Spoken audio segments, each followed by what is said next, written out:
Lemon grass നല്ല ഒരു നാരങ്ങയുടെ മണമുള്ള ഒരു പുല്ലാണ് കേട്ടോ.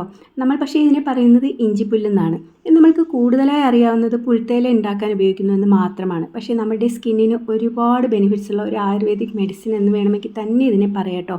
ഇതുപയോഗിച്ചുള്ള ഒരു ടോണറാണ് ഞാനിന്ന് ഉണ്ടാക്കുന്നത്. 2 ഗ്ലാസ് വെള്ളത്തിൽ കുറച്ച് ഏറെ ഇഞ്ചിപ്പുല്ല് നല്ലപോലെ ക്ലീൻ ചെയ്തത് ഇതുപോലെ അരിഞ്ഞിട്ട് തിളപ്പിക്കുക കേട്ടോ.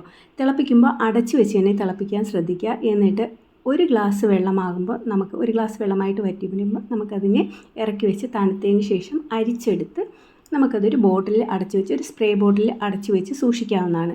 ഇത് തലയിൽ താരൻ ഒത്തിരിയുള്ള ആൾക്കാർക്കുണ്ടല്ലോ, 2-3 ദിവസം കൂടുമ്പോൾ തലയിൽ നല്ലപോലെ സ്പ്രേ ചെയ്തതിന് ശേഷം 1 മണിക്കൂറിന് ശേഷം നോർമൽ വാട്ടറിൽ, ഷാമ്പൂ ഒന്നും ഉപയോഗിക്കുക, നോർമൽ വാട്ടറിൽ വാഷ് ചെയ്ത് കളയുക.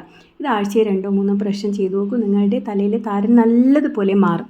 അതുപോലെ തന്നെ ഇതിൽ ഒത്തിരി anti bacterial, anti fungal properties ഉള്ളതുകൊണ്ട് മുഖക്കുരുവിനും വളരെ നല്ലതാണ്. ഡെയിലി മുഖം നല്ലപോലെ കഴുകിയതിന് ശേഷം മുഖത്ത് സ്പ്രേ ചെയ്ത് കൊടുക്കുക. ഡെയിലി ചെയ്യണം കേട്ടോ. കുരുവൊക്കെ താഴ്ന്നു വരുന്നത് കാണാം. അതുകൊണ്ട് ഒട്ടും തന്നെ താമസിക്കാതെ തൊട്ടടുത്ത നഴ്സറികളിൽ അന്വേഷിച്ച് കഴിഞ്ഞാൽ ഇതിൻ്റെ തൈ കിട്ടും കേട്ടോ. അപ്പോൾ ഇന്ന് തന്നെ വാങ്ങിയിട്ട് ഇത് ചെയ്ത് നോക്കണേ.